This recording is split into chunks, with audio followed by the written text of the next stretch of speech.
over at BangTheBook.com. We are your one-stop shop for sports betting news and information. I've already got 4 things up here this morning, couple of NBA previews, my Week 10 college football power ratings, and also my Week 10 opening line report. We'll have a ton of stuff for you as we go throughout the week. Parker Michaels, of course, doing his daily thing in the NHL. We'll have coverage of Game 6 of the World Series and a whole bunch of stuff for Week 9 of the NFL season as well. So keep it tuned to BangTheBook.com. Finally, as you know, this and every edition of Bang the Book Radio, presented by our friends over at DSI Sportsbook. BTB and the number 200 is that promo code. 100% deposit match bonus for the sportsbook, 100% deposit match bonus for the live casino. At BetDSI, it's only a game until you bet it. One guest, good buddy of mine, one of our favorites here on the show, that is professional handicapper Kyle Hunter of HunterSportsPicks.com. Kyle, how's it going today, man? It's been a hectic morning, that's for sure. I'm looking forward to talking some sports here. Gosh, this is the time of the year where everything's going on, so we'll talk a little bit of everything.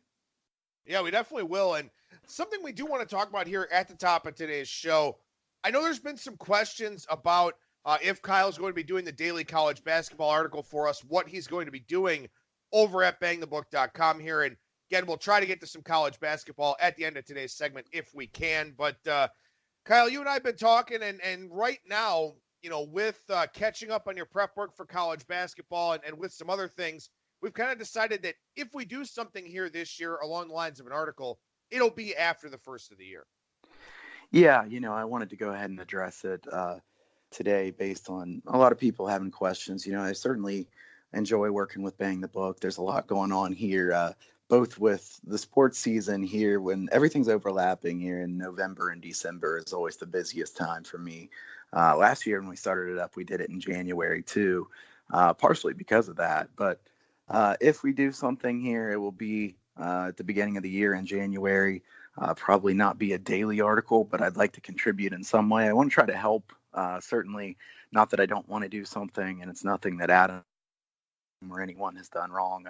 A lot of stuff going on here in my life that wasn't going on a year ago too. So between my son having surgery coming up and still struggling with his health, and then also tore up my knee, torn meniscus, and likely headed for some surgery here pretty soon. A little bit less high profile than the Zion Williamson torn meniscus, but still a torn meniscus in the knee.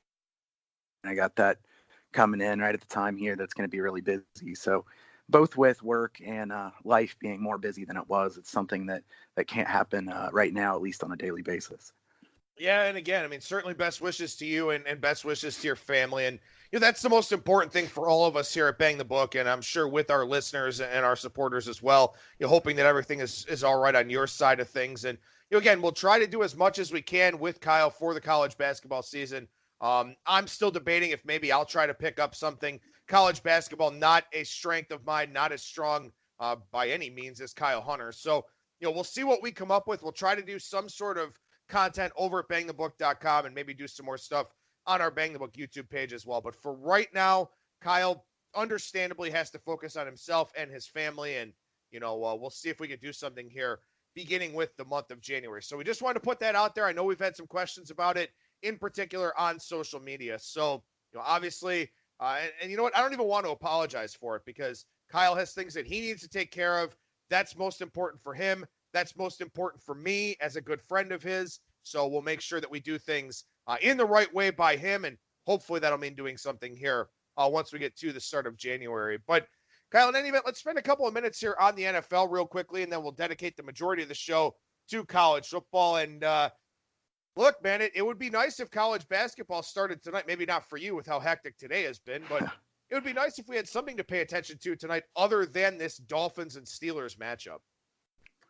Yeah, I mean, it might make you want to watch the NBA a little bit more here tonight with the Dolphins and Steelers matchup. But, I mean, if you look at this game, to be honest with you, the thing that really stands out to me is you've got a public big underdog. And this is pretty rare in the NFL. It's very rare to see lines of this magnitude. And generally, you know, this year has been pretty often compared to other years. And I will say that, you know, when you see it, it's very rare that the public wants to go against that favorite. It has me very hesitant to bet this game, to be honest with you. I like the Dolphins if I have to pick anything. And And to be honest with you, to say I like the Dolphins is almost kind of hard to say, because it's hard to like the Dolphins too much. But, you see so much of the bets, 60%. It was even higher than that yesterday, 68% of the money on the Dolphins here. It's just become a really popular side. That obviously doesn't mean that you should just fade that and go against it and you'll make money. It's not going to be that easy. But, I just don't really like taking a big public underdog. Ryan Fitzpatrick, what are you going to get from him? Will it be 2 pick sixes, or will it be a good game? It's hard to say.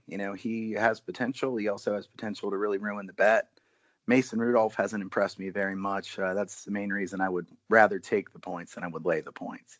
Yeah, and Juju Smith-Schuster a little bit banged up in practice last week as well. So, the Steelers, they don't have as many weapons this year as they've had in past years. Smith-Schuster's getting that double coverage without Antonio Brown.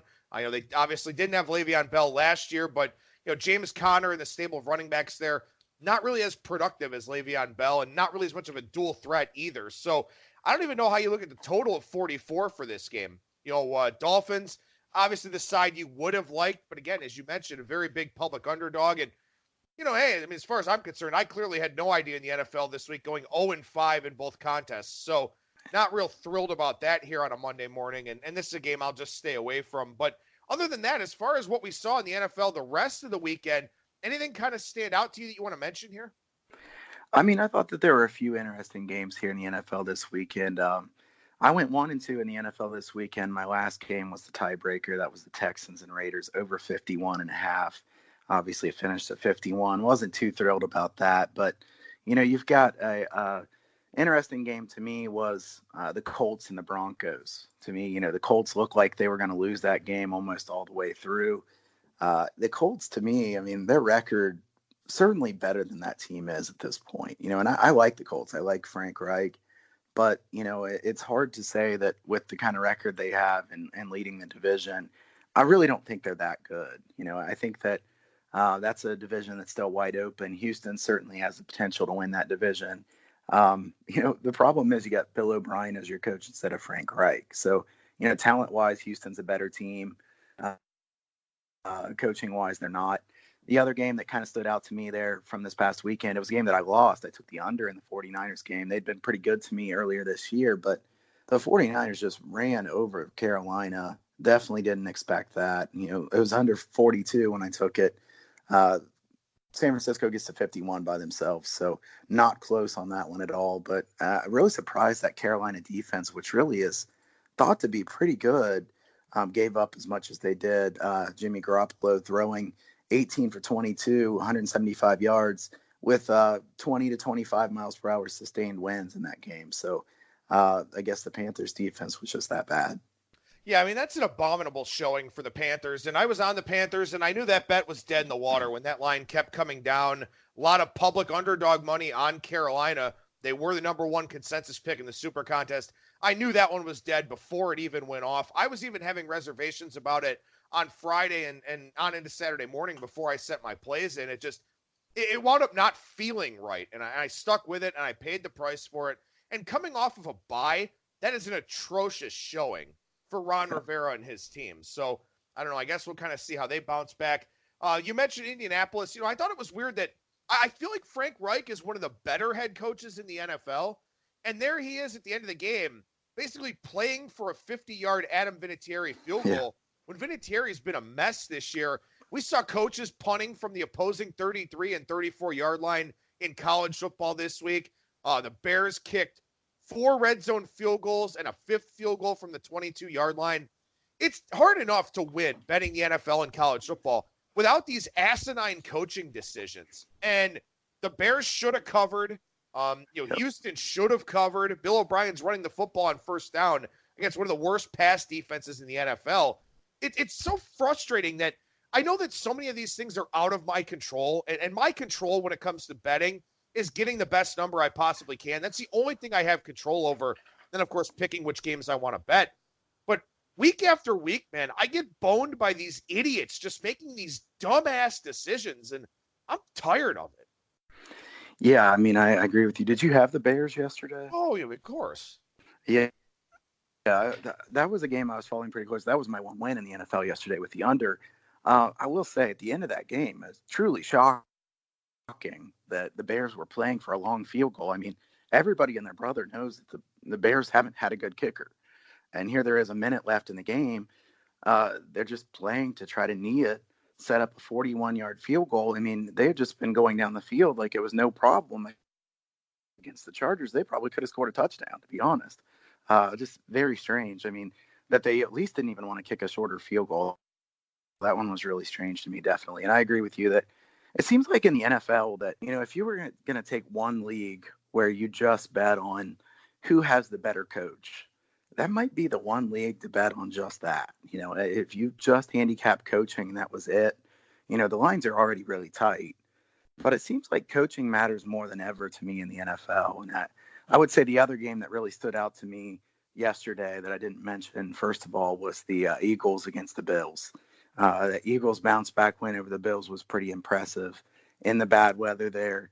The Bills are what they are. They're pretty good defense and limited on offense. But I think that was a good showing by Philly coming off that ugly loss against Dallas. And to me, even though Philly has been inconsistent this year, still a team with a high upside. That was one where the line told us everything we need to know. You had a Philadelphia team off back-to-back blowout losses, a Buffalo team that's played very well here this season. New Era Field or New Era Stadium, whatever the hell it's called, pretty good home field advantage, and Buffalo was never a 3-point favorite in that game. So that line basically told us everything we needed to know. Obviously I got scared off by how Philadelphia has been playing, but that line was very, very telling. I mean, the result is not really what I expected. I thought Philadelphia could win the game. I didn't figure they'd win it by more than 3 scores. But again, the fact that Buffalo was never a field goal favorite in that game, those two teams were never equal on a neutral field. Philadelphia was power rated as the better team. That's one there, again, you do a lot of Monday morning quarterbacking here in the NFL, and that's one where I missed the boat. Yeah, I mean, I agree. I think that there was clearly some sharp money on the Eagles in that game. And, it was hard to bet the Eagles after what you saw the previous Sunday night there against the Cowboys. But they ended up certainly being the right side. And I think that you can make an argument that if you're looking at teams that are kind of buy low teams that could make a run this year, that the Eagles would probably be about the top of my list. All right, so we go over to college football where, again, we've got guys punting from the opposition's 33 and 34-yard line, and we also have more chaos. And, oh, boy, I don't know what the hell happened to Alex Grinch. I mean, he was so good at Washington State, but Ohio State's defense was bad last year. And, oh, boy, Sooners, not a good look this weekend. I was really surprised by that.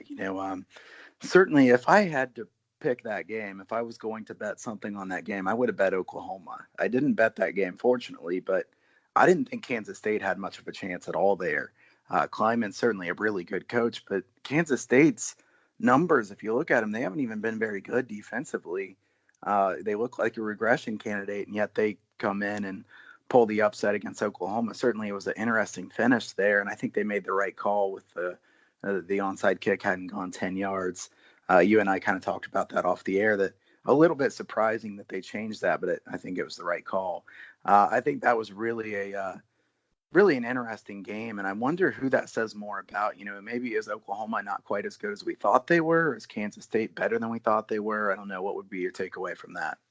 Yeah, I'm not sure either. I mean, you've got a Kansas State team that, beat TCU. That was a little bit of a misleading box score a couple of weeks ago. TCU then goes and beats Texas and winds up being the sharp side in that game. So I don't know. I'm not really sure who that says more about. The one thing I know for sure is that it speaks to how hard it is to play in college football with no margin for error in terms of the college football playoff. And Oklahoma could still get there, but when you're one of these elite teams and you've got that bullseye week after week after week, man, you can't slip up. And Oklahoma slipped up. And I mean, look, that was a game that was 48-23 or something like that before Oklahoma mounted its comeback. I mean, that thing was a runaway train before Kansas State puckered up a little bit. That could have been a really embarrassing blowout. Yeah, I mean, and Oklahoma didn't lose to a team that was highly rated, so that one is going to not look very good on them, like you're saying. I mean, if they had lost to Texas by a small margin, even though I don't really think Texas is very good, that would have been seen as a more acceptable loss. To me, the other thing it points out is that it's hard to win games that are really high scoring, closer games because your defense is not very good. It's really nice if you can at least have a pretty good defense. I think Oklahoma's defense is a little bit better than they've been in past years, but still clearly a weakness. And then another game I wanted to say briefly, Oregon. Oregon was a game that you and I talked about a little bit off the air too. Oregon's secondary is definitely vulnerable against the pass. They've been very good against the run, but I have to tell you, the thing that really stood out to me at the end of that game was Oregon was so fortunate to win that game. Mario Cristobal did everything he could do to lose that game. I mean, he couldn't have possibly made more questionable decisions than what he did. I posted on Twitter about this. That is something that even though Oregon won, I think people need to really remember that in the future, that, Cristobal is a really good recruiter. And maybe he's good at motivating players, but when it comes to in-game decisions, definitely some problems. Well, and you and I talked a little bit about Oregon. I wound up with Washington State in the Golden Nugget, and we split our college picks there with Washington State being one of the winners. And I really liked Washington State in that game against Oregon because we saw Washington exploit that Oregon defense, and in particular that Oregon pass defense. Then Washington State, of course, throws for 4 bills, which they usually do, and they're very, very competitive for whatever reason against Oregon. I believe they had won 4 straight over the Ducks. This week, Oregon gets USC, and I will tell you this. A, I'm very pissed off at myself for missing 7 or 6.5. B, I'm going to wind up playing USC moneyline because I think Oregon goes down this week because you see this kind of forming. I don't know if we saw this with Oklahoma necessarily. Maybe we did with how they didn't put Texas away in the first half, let them hang around, had to hold on for the win. You're seeing this with Oregon and another game that's coming up this weekend with SMU. They've had a lot of close calls here too. You kind of see this coming where teams play maybe 2 or 3 games they're fortunate to win or they don't look very good. Then somebody finally catches them. This could very well be that week for Oregon. Yeah, Oregon was actually -7 somewhere.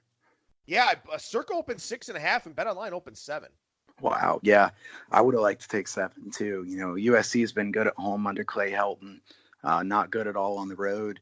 USC also has that pass offense that can take advantage of that secondary. USC's receivers are excellent. The single biggest strength of that team is their receivers. And let's be honest, their quarterback play has been pretty good. So I think USC should be able to take advantage of that. Maybe an over in that game. You would think that Oregon could score their points as well. But, in general, it's a pretty wild weekend of college football. And I would say that, we had Ohio State with the dominating win over Wisconsin. Ohio State certainly looks very good. And I'm not just saying that as a Buckeyes fan, but they've been really impressive. And I would say that, you have a few teams here that are really standing out as the top teams with LSU and Ohio State, Clemson, Bama. These are 4 teams that to me look like the top 4 teams right now. Obviously, so much can happen between now and the end of the season, but those 4 have played really well this year. Yeah, they definitely have. I just want to correct myself. Oregon actually opened 7 at Circa as well. So, kudos to anybody out there in Vegas that wound up grabbing a piece of USC because I do think they wind up being the right side here. But, yeah, college football is very top-heavy, and, I'm sure we'll talk about Ohio State more. But, hey, Ohio State doesn't play a game now until November 23rd. They got to bye this week. They play Maryland and Rutgers. Then they've got to pick it back up against Penn State. And then, of course, the rivalry game Thanksgiving weekend on the road at the Big House. So Ohio State's got the 2 tests left and, maybe Minnesota in the Big Ten championship game. So that'll be pretty interesting for them. All right, let's take a look here at some misleading scores from this past weekend. You've got 2 of them. I've got 3 of them. Love looking at these because, again, they can lead to getting in front of some line moves or just in general, things that you want to pay attention to so that you're not overvaluing or overrating teams. Okay, I'm going to start with the one that's a negative one for me because week after week, I've been leaning Central Michigan. Couldn't pull the trigger. Finally, I take Central Michigan last weekend. They lose 43-20. Honestly, I had a pretty good Saturday, but, this one kind of soured my day based on the fact that I've been leaning towards C Michigan every single week. And here they don't finally come up with a win like they have been ATS every week. However, if you look at that game, Buffalo wins 43-20. Buffalo with 4.7 yards per play. Central Michigan 5.0 yards per play. Central Michigan had 5 turnovers in this game. They were 3 for 13 on 3rd down and 2 for 5 on 4th down. Yeah, I agree. I was also on Central Michigan. We had this one in the Nugget and also had it personally. And I mean, look, Central Michigan, fumble, touchdown, 22 yards later, fumble, touchdown in the first play, 15 yards later. I mean, you just get buried at that point, and they were buried in this game, down 30-14 at half. They gave up 27 second quarter points. Now, in fairness, they did give up two long touchdown drives there, but the two fumbles really changed the complexion of this game early. And look, I mean, I'll say this, Buffalo with Lance Leopold, again, I don't know why no bigger program came after this guy. What he's done here to get this team to 500 with effectively no quarterback play whatsoever, another good coaching job by him there in Western New York. Absolutely. He's a very good coach. They're without their starting quarterback now. Buffalo is a team that has a lot of shortcomings, and yet they've still been able to do pretty well, at least largely based on having such a good coach, certainly. Another one I wanted to say, San Jose State 34, Army 29. This one should have been a bigger blowout. San Jose State had 8.2 yards per play, Army 4.8 yards per play. Certainly this was not a fluke.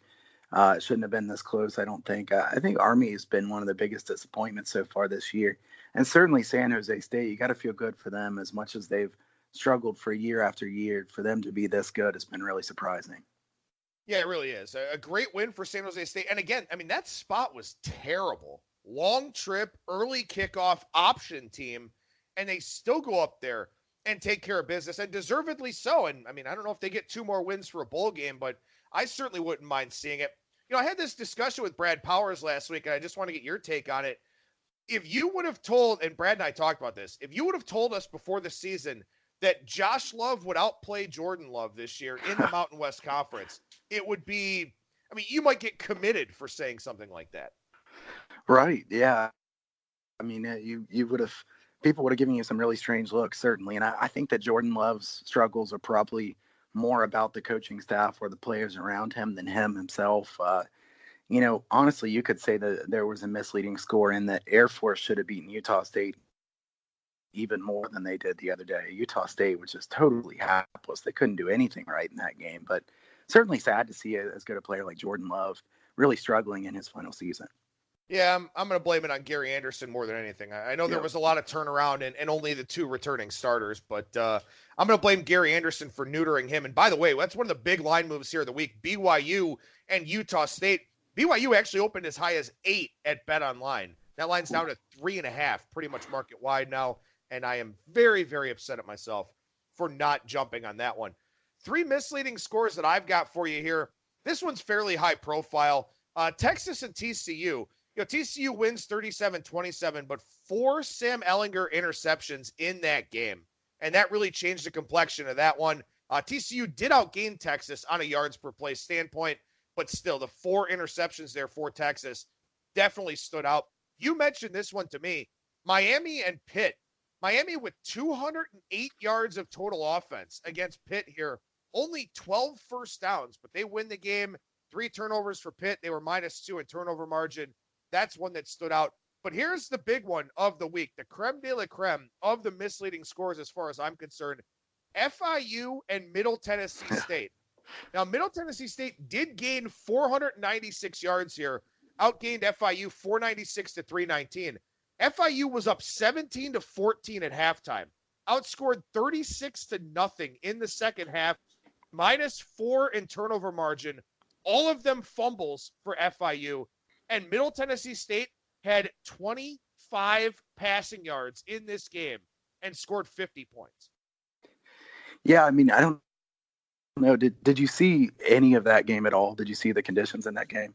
I didn't see any of it, but I will say this. Asher O'Hara, the quarterback for Middle Tennessee, 6 of 12 for 25 yards, but he ran 22 times for 159 yards. We haven't seen that wrinkle from Middle Tennessee all that often here. Certainly never with Brent Stockstill. Haven't seen it much this year. 471 rushing yards on FIU. And if weather was a factor, how do you not flood the box? Yeah, it was the field was flooded. I mean, it was there might have been, 50 people in the stands total. They kept showing the players on the sidelines because there was basically no fans in the stands to show. So just a wild game in that the field just was ponding with water, very heavy wind, heavy rain. And pretty stunning, like what you just said right there. I mean, you knew Middle Tennessee State was about to run the ball every single time, and yet here they're getting 15 or 20 yards every single play. I mean, in the second half, it was just unbelievable that they were getting so much. All right, so we go to some interesting stats here, and then we'll go to some regression stats. I know the people like those. We want to give the people what they want here on the show. Let's go ahead and talk about some interesting stats, both over the past weekend and from, the year to date. So Syracuse, this is a team that most people thought would be pretty good this season. If you want to know why they're struggling so badly, look at their offensive line. 42 sacks allowed this year. I mean, that makes the Akron offensive line look pretty good, and that's hard to do. 5.25 sacks per game allowed by Syracuse. And, I know some people want to say that quarterback play has a decent amount to do with this, but if you watch some Syracuse games, I'm not saying that DeVito or anybody that's been playing quarterback for Syracuse is actually very good, but, it'd be hard for anybody to be very good behind that offensive line. They've just been really, really bad. Oh, they've been terrible. And, it was an angle that we talked about in that Pitt and Syracuse game, 2 weeks ago. And that one became a sweat that it really shouldn't have. I think Pitt had 10 or 11 sacks in that game, and they still barely covered the number. And the game still barely stayed under too. But man, that was a really piss poor showing from the Syracuse offensive line. 7 more sacks allowed here this past weekend. Yeah, it's truly gotten to be an epidemic for Syracuse, and if they can't fix that, then it's going to be a rough season for them. I'd be careful laying too many points with Syracuse against anybody too, because especially if you think the other team has a decent pass rush, that'd be very dangerous. Ohio State's first in the country in yards per play allowed at 3.59. I have to say it's really amazing what kind of difference a change at the defensive coordinator spot can make. This is really just about the same group of players as last year's. That was a really big disappointment on defense. I'm going to say most of the blame for last year goes on to Greg Schiano, but this defense is just so much better with a lot of the same players. It was hilarious watching the game there, and you've got Joel Klatt, like every Ohio State defender he talks about. Hey, that guy's an NFL draft pick. That guy's an NFL draft pick. Yeah. That guy's a first rounder. And last year they were awful. It's amazing the difference that Jeff Hafley and Greg Madison have made here. And of course, Larry Johnson does a phenomenal job as a defensive line coach. And I don't know if this is hyperbole, but Chase Young may be the best defensive lineman I've ever seen in college football. And I wish he had a younger brother. That is the only regret I've got about that guy. I wish he had a younger brother who was better than him coming to Ohio State here in a year or two. Yeah, they've had the Bosas, and then you could definitely argue that Chase Young is the best. I think he is the best of the 3 of those players. Just really dominating games by himself. And like you said, they have so many high draft choices that they're talking about. And it's like, man, those guys looked really bad last year. Not Chase Young, but most of the other guys. It's pretty amazing what a difference coaching can make. And that kind of ties into what we were talking about earlier. And even in the NFL with coaching, it really does make a big difference. I wanted to point out that Conference USA has been really, really weak this year. I started looking at different teams in Conference USA and thinking none of them have played anybody good. And you realize Conference USA is just really weak. UAB has played the 189th toughest schedule in the country, according to Sagarin. I like Sagarin because it also counts FCS. So Louisiana Tech has played the 155th toughest schedule in the country. For comparison's sake, Sacramento State, an FCS team, has played the 123rd toughest schedule. And you can clearly find a lot of FCS teams that have played tougher schedules than several of the Conference USA teams. Yeah, and something that's important to point out, I know we had a listener reach out to us about Middle Tennessee State and their yards per play number. We use CFBstats.com primarily here on the show. That does include all the FCS games. If you use something like Team Rankings, that only includes the FBS games. So that's why there can be some discrepancies within the stats that we're talking about. But yeah, you look at UAB, and I mentioned this to you last week. I said, Bill Clark's doing work down there again. UAB, 5th best in the country in yards per play allowed with 4.09. I knew their schedule was bad, but I didn't realize it was that bad. Yeah, I mean, if you look at UAB and you actually wanted to say how good are they actually, where would their defense rank in the country? Gosh, I mean, it's hard to imagine how much lower it would actually be.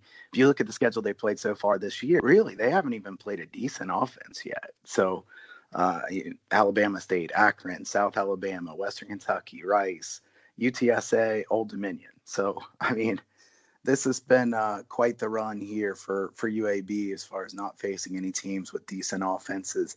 Having said that, I would lean to some overs with them the rest of the season, especially if you can get low numbers, because they are going to play some better offenses. None of their offenses they're going to play against are great, but they're better than what they've played against so far. And I think you'll find in Conference USA, you're going to have a few teams like that to where their stats are pretty skewed because the conference is just very weak. The next one I wanted to point out. Let me interrupt you for a second here. UAB, the only team they played with a winning record is Western Kentucky. And Western Kentucky's great defensively, and they're not particularly awesome on offense. But one of my biggest overlays here this week is UAB and Tennessee for exactly that reason. UAB's had a bunch of big numbers here over the course of the season, but now they are tremendously stepping up in class. And Tennessee's actually looked much better the last 3 weeks here. That may be a reality check type of game for UAB. Again, we'll see how that line moves around 9.5 or 10 right now. A lot of respect for that UAB defense at present, but I mean, that's a massive step up in class to go from the schedule they've played to playing even a lower tier SEC team. Yeah, meaning you have the number a lot higher is what you mean? I think my number, well, it was higher than what I saw. Circa opened 13 on that game, I believe. My number on that one is 7, and the market's 9.5. Okay, yeah, okay. So I like Tennessee in that game if I was going to bet aside. Not a huge PR overlay for me, but just situationally, UAB just a massive step up in class. I could only take Tennessee there. The question certainly is, and I don't have it in front of me as far as who Tennessee plays right after that, but is Tennessee going to be looking past this game? Or are they actually going to care about this game? 9.5, not really a big number, but this is a Tennessee team that has certainly played quite a bit better of late. I've been a little bit surprised by Tennessee's play of late. It looks like they play Kentucky next. So I wouldn't say that's a big look ahead spot. So I certainly lean to Tennessee in that next game. I think that UAB is just a team that I really like. And to be honest, I don't like betting against them. So not sure it'll make my card, but I would lean toward Tennessee based on the step up in class. Baylor, a team that is 9th in the country in yards per play margin so far this year. I think, people need to be careful not to overlook what a great job Matt Rule has done. I think there's a lot of places that wish that they had hired Matt Rule. I mean, this guy is really proving himself time and time again. He's been great as an underdog. He's got this team playing some really good football right now. Yeah, Matt Rule's done an incredible job. And I know you and I kind of have this talk sometimes. Sometimes we do it on Twitter. Sometimes we do it on the show talking about, top 5, top 10 coaches in college football. Given the job that Matt Rule has done at Baylor, and I know the first year was a massive transitional year, but he had to clean up the culture of that program and also deal with a mass exodus of talent that wanted to transfer out. Matt Rule just might be a top 5 coach in college football. And the thing of it is, he's not going to upgrade to a better college football job. If he upgrades, it's the NFL. Right. Yeah. I would be a little bit surprised if he doesn't get an NFL job at this point. He has done so well here. There are so many NFL teams that really do need a new coach, like you've said, and we've talked about. It'd be pretty stunning if he doesn't get an NFL job over time, as good as he's done. Utah State, we mentioned them briefly earlier. Their average time of possession so far this year, 23 minutes and 38 seconds. Last weekend against Air Force, time of possession was 14-17. That's about as low as you'll ever see. So Gary Anderson, which, I actually respect the fact that they're playing really fast. You would think that'd be good, but they're playing really fast, but really have been poor efficiency-wise, what does that mean? You go 3 and out really quickly and you get your defense on the field for a really long time. I think Utah State's defense is actually pretty decent. But, it's very hard to be in that situation. If your team only has 14 minutes time of possession, it's going to be really difficult. And the fact they're 97th in the country in yards per pass attempt with Jordan Love as their quarterback, I definitely think there's some coaching issues there. Yeah, there definitely are. And keep in mind, too, Love threw for 416 yards in the opener against Wake Forest, that up and down game that was kind of all over the place. So they've really regressed here. And in fairness, you play Air Force, limited number of plays, limited number of possessions. Did play LSU. We know San Diego State is a very feisty defensive team year in and year out. But as you look at the rest of the schedule, BYU, pretty good defense, tough game this week. Fresno State, they're down quite a bit based on everything that they lost, but Jeff Tedford's a great head coach. Wyoming, I mean, Craig Bohl's done a phenomenal job with that team again. Boise State, we'll see if Boise State's healthy by then. At least they get New Mexico at the end of the year to let out some frustration, but I don't have a lot of confidence in Utah State going forward based on their upcoming matchups. No, I don't either. And Utah State's a team I'd rather go against than back, certainly. Just a team that, to me, has been a big disappointment. I know they lost a lot of talent, but, they should be better than they've been so far this year. All right, so we go over to the regression stats side of things. And again, a lot of good information here, a lot of stuff you can take over into this week and beyond. We start with the Nebraska Cornhuskers. Yeah, Nebraska scored only 21 out of 31 trips into the red zone. Only 16 of those have been touchdowns. This is a Nebraska team that we've talked about quite a bit, so I'll keep it kind of short. They've certainly been a big disappointment this year, but you would think this regresses toward the mean some, and I think Nebraska will be better on offense going forward. I think there could be some value playing some overs with Nebraska here the rest of the season. Yeah, and of course, we'll see if they get Adrian Martinez back here sometime soon. Noah Vedral played 14 of 16 for 201 yards. Fairly efficient day for him against Indiana, but, I don't know. I mean, maybe they're better with Martinez, but that's the thing here, and I always look at red zone efficiency, and I kind of wonder, is it the personnel or is it the play calling? And if it's the play calling, that's a pretty negative indictment of Scott Frost, who was very highly thought of both as a coordinator there at Oregon and then also as the Central Florida head coach. Yeah, I think we'll see about that one. I don't think either one of us are very high on Adrian Martinez. So I don't know how big of a drop off it really is there for Nebraska. And I think Adrian Martinez's decision making has been questionable, to say the very least. So we'll see about Nebraska, but I do think that as fast as they play and with those kind of numbers, that it should regress to the mean at least somewhat. Liberty, 28th in yards per play on offense so far this year, but 60th in points per game. They're only 89th in the country in third down percentage. I think some more points are coming from the Flames here coming up soon. Is this a buy low spot after a Rutgers loss? Maybe buy on Liberty here the next couple weeks if the price is right, or some overs. I think Liberty could have some really high scoring games going forward. Well, the perfect elixir for a struggling offense is UMass. I mean, UConn just hung 56 on them. So I imagine Liberty should have some success here this week. Yeah, I think Liberty's going to have some success here, and that will be a very high totaled game, but there's no way I could bet the under. How bad is UMass that Liberty's more than a 3-touchdown favorite on the road? Yeah, it's pretty sad when you see that, they just lost to Rutgers.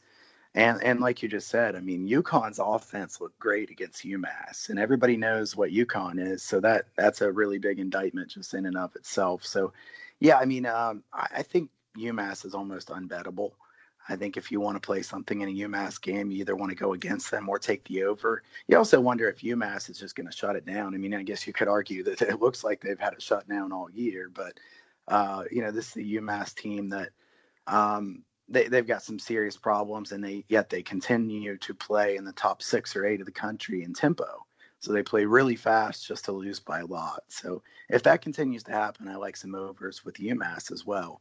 The next one I had on my list here, Texas. Texas is 46th in the nation in yards per play, but they're 6th in points per game.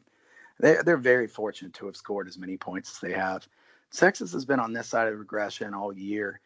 Still a team I'd be very cautious backing. I think the Longhorns are not a team that you'd want to lay a lot of points with. I know Tom Herman as an underdog's been really good. Tom Herman as a favorite has not been good. So I know I've talked a lot about Texas this year, but I still think that they're a team that some people think is a little bit better than what they really are. Yeah, and I wound up playing Texas in the Pick'em game there against TCU. I know TCU eventually closed the 1.5 point favorite. I did grab Texas earlier on in the week. My power rating line was -3, but something I didn't realize, and something I didn't factor enough into my handicap, and as I look here, they are tied for 112th in the country in yards per play allowed. That defense is not good, and again, with the recruitment riches in the Lone Star State, that is beyond inexcusable for Tom Herman and his staff. Definitely. It's hard to imagine a Texas team with that kind of talent being that bad in yards per play allowed. And they're minus 0.26 in yards per play margin, which is 86th in the country. they've played a pretty good schedule, but it hasn't been wonderful. So, Texas is not as good as some people think they are. I do think that, last weekend's game, I could understand you taking Texas because TCU was a big question mark. But Texas, a team that I would not be anxious to back here the rest of the season either. Miami of Ohio, 58th in the nation in yards per play allowed, but a 108th in points per game allowed. I think this is one of the stronger ones here for the regression profiles this week. Ohio State's 77-point total is skewing this number, certainly. And Miami of Ohio played a pretty good non-conference slate in general. And in the MAC, Miami has generally been one of the better defenses, and they play slower than most other teams. They have lower scoring games than most teams in the MAC. I think a positive regression candidate here on defense. And Miami, a team I would look to play some unders with when they're playing other teams who have had some very high scoring games recently to where you might get a number that's several points higher than what it should be against Miami. Keep this one in mind because you've got Miami playing on Wednesday each of the next 3 weeks. They're off this week. They play November 6th, 13th, and 20th. So they're going to be in those, those spotlight games for the MAC where they get some love on ESPN, ESPN2, ESPNU, whatever, all those games are on. You may want to look for some unders there. And again, keep in mind that you're probably going to have some public money coming in on the over in some of those games. So try to get in with the best of the number as much as you can.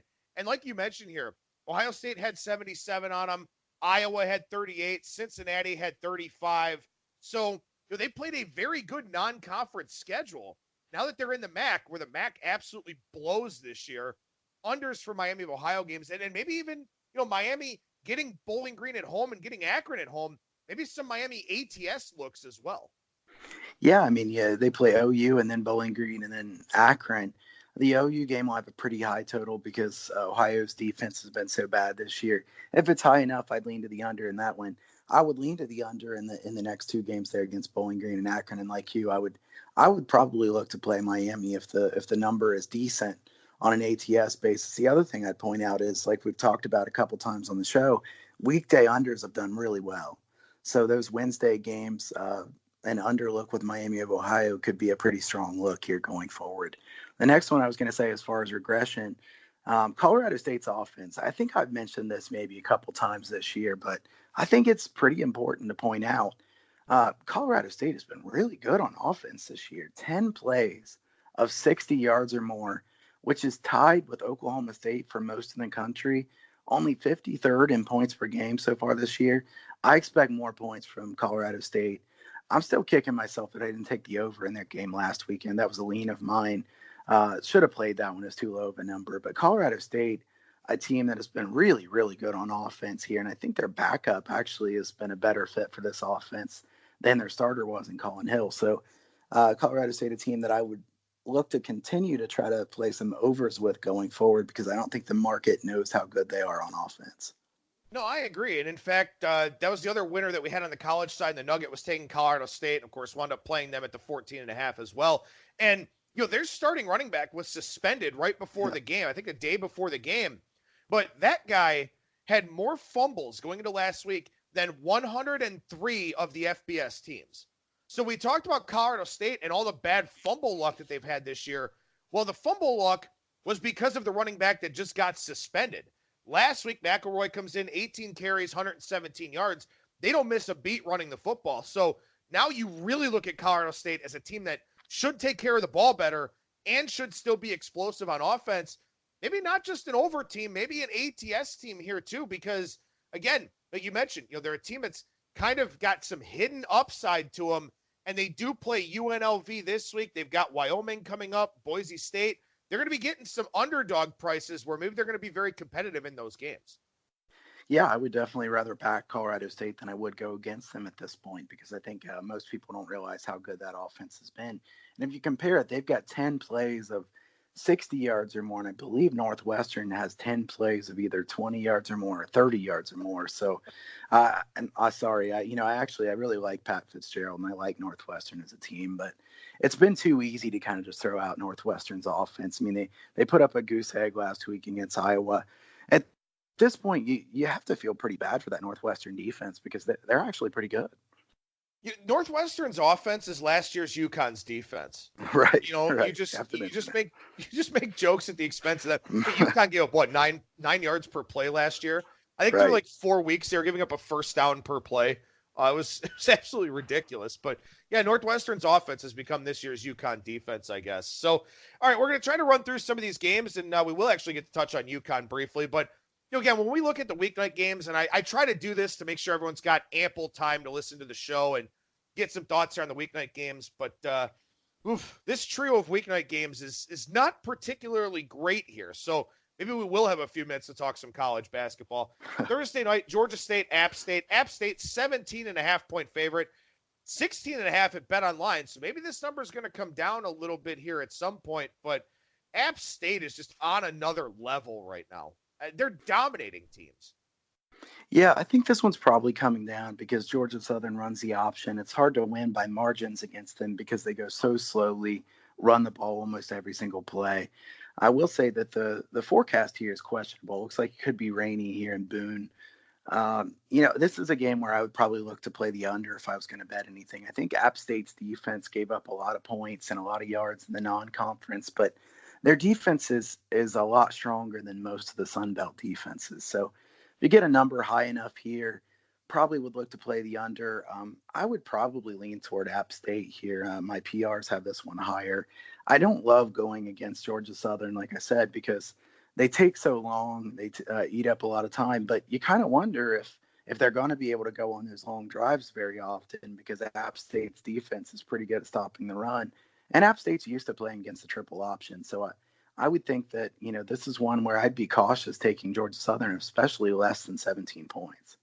I got this one lined right at 17. It is a revenge spot for App State. They did lose to Georgia Southern last year, 34-14 on the road, gave up 5.5 yards per carry, but that came off the Louisiana game, which was a rematch of the conference title game from the previous year. Then they played Louisiana again later on in the year. So wasn't the best of spots for App State last year. This year certainly looks like it should be a bit better of a spot for them, because they really haven't played anybody. Now, they do have the short week. They are coming back from South Alabama. So, the short week to prep for the option, maybe a little bit of a concern.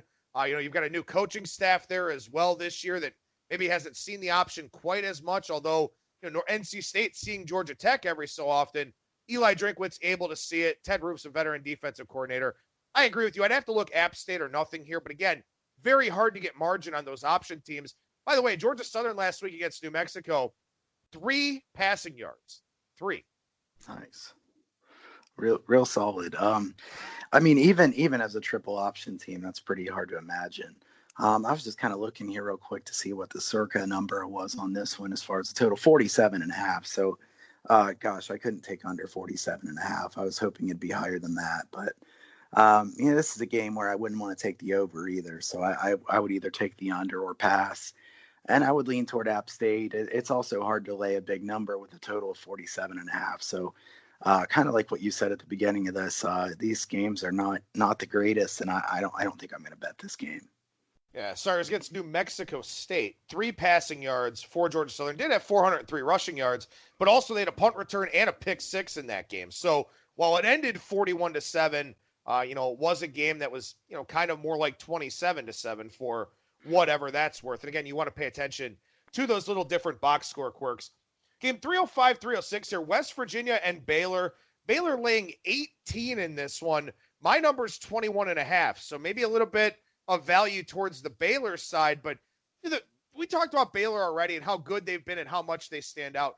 What stands out to me is that West Virginia is just not getting any better. And that worries me here in the first year with first-year head coach Neil Brown.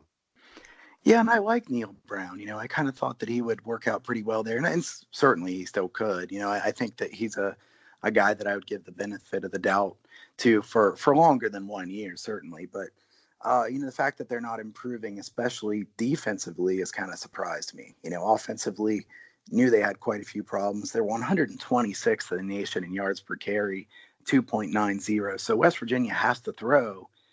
Baylor's got a good secondary. I can't imagine West Virginia doing too much here on offense. I have Baylor minus 21 in this one, and I do kind of like Baylor. Of the games that we're going to talk about, this would probably be my favorite play. Baylor's a team that I would rather take as a short favorite or as an underdog than I would lay a bunch of points. But I think it does make sense based on the situational spot here that, Baylor's had plenty of time to get ready for this game. Certainly so has West Virginia. But, Baylor's a team that, you could make an argument coming off a win at Oklahoma State. If they had played right away after it, maybe it would be a bad spot. I don't think you can make that argument when it's been this long, though. Well, and here's the thing. Baylor kind of falls into that same, puzzle that everybody in college football falls into. The great win over Iowa State, where Iowa State scored all 21 points in the fourth quarter. Iowa State, sharp darling. Everybody loves them. They lose at home to Oklahoma State last week. Big win over Kansas State on the road. Kansas State, how good are they? We don't really know. Then Kansas State goes out and beats Oklahoma. Texas Tech, okay, they beat Texas Tech by 3. Not the greatest of wins. Did have to go to overtime for that one. Then Texas Tech loses to Kansas. So what is Texas Tech? And then that win over Oklahoma State last week. Oklahoma State very up and down, very Jekyll and Hyde. And then for Baylor, after this West Virginia game at TCU, and then you host Oklahoma and host Texas. So we're going to find out a lot about Baylor, I think, with how they handle this game with those 3 much bigger games on deck, especially now that they're in the driver's seat to win the Big 12. Yeah, that's certainly a fair point. The schedule they have coming after this is one that's certainly pretty daunting. And let's be honest, even Kansas is playing a lot better this year. I've been really impressed with what Les Miles is doing at Kansas. Not to say that those are the same level as, playing Oklahoma or Texas, but still, going to Kansas is now not going to be the easy game that it was in the past. So Baylor has a difficult schedule the rest of the way. That would maybe make you wonder if taking them in the first half here would make some sense. And I wouldn't argue with that. Maybe you get minus 10.5 or something like that, minus 11 first half. I would argue that first half here on Baylor makes quite a bit of sense. All right, we got one FBS game on Friday. We actually have 2 games total. One of them FCS, Princeton, and Cornell up in the Ivy. But Navy and UConn, Navy laying 26.5 as an option team in a game with limited possessions.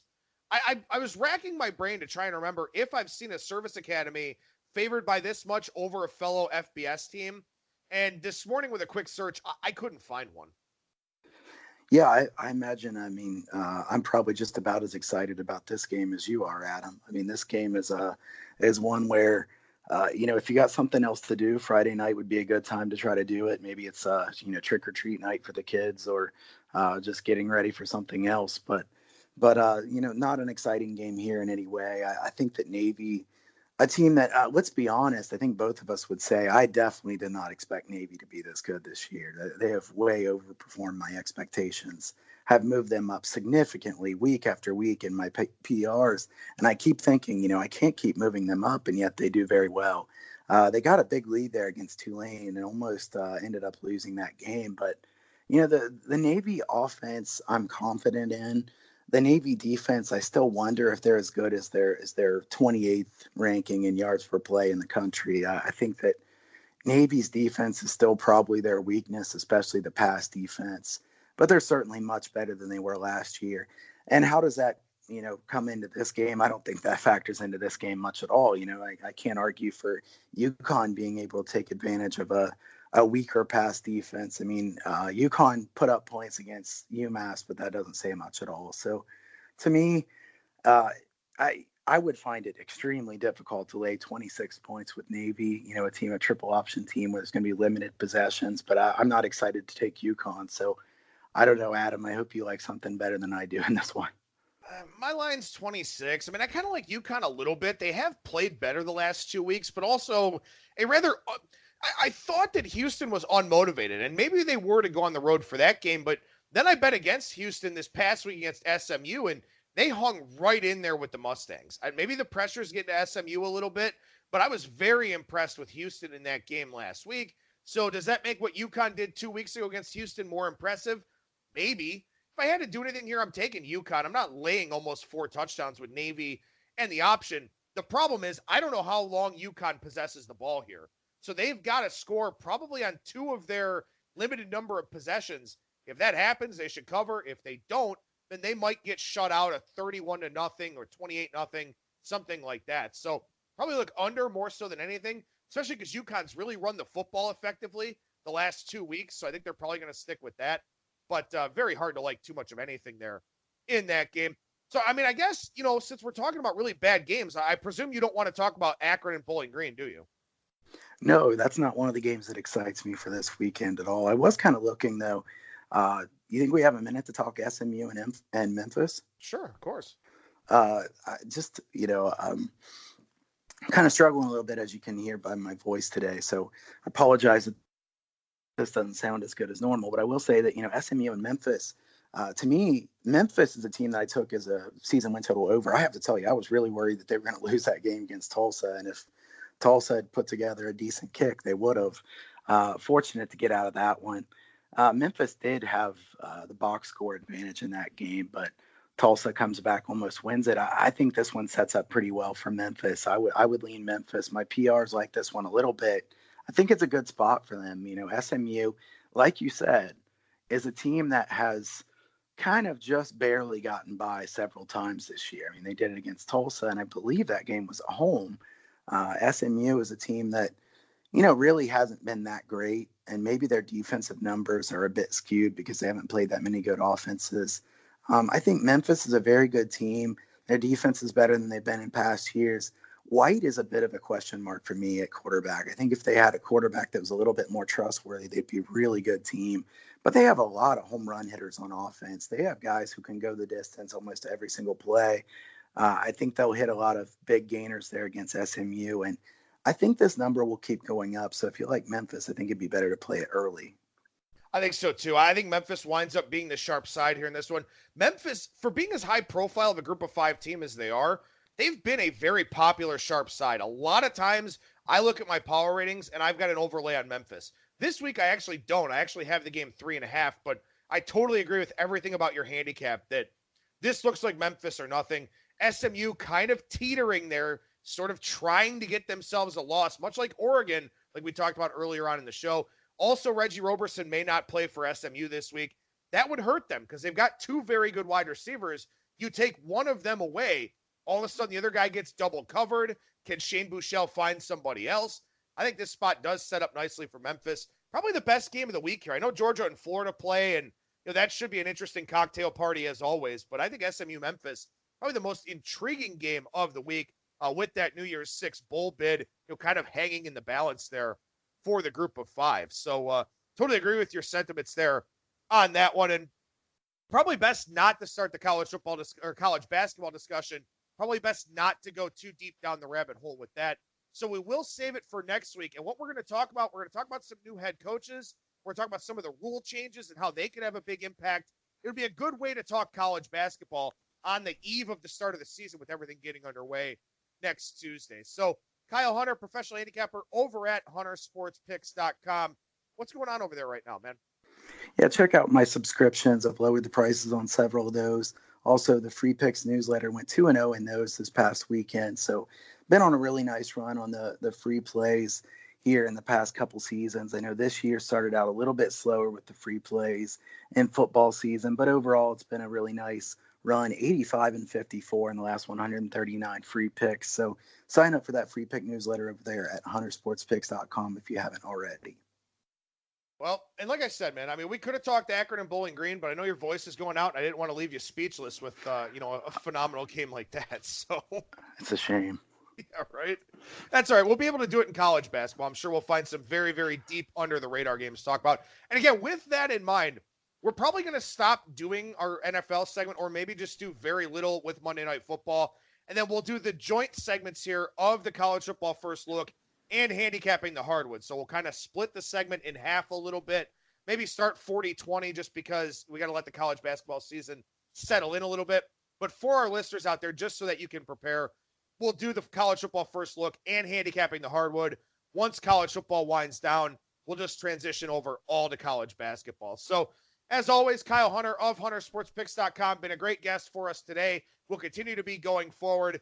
Thank you so much for joining me, man, and hope you feel better here this week. All right, thanks. Take care, man.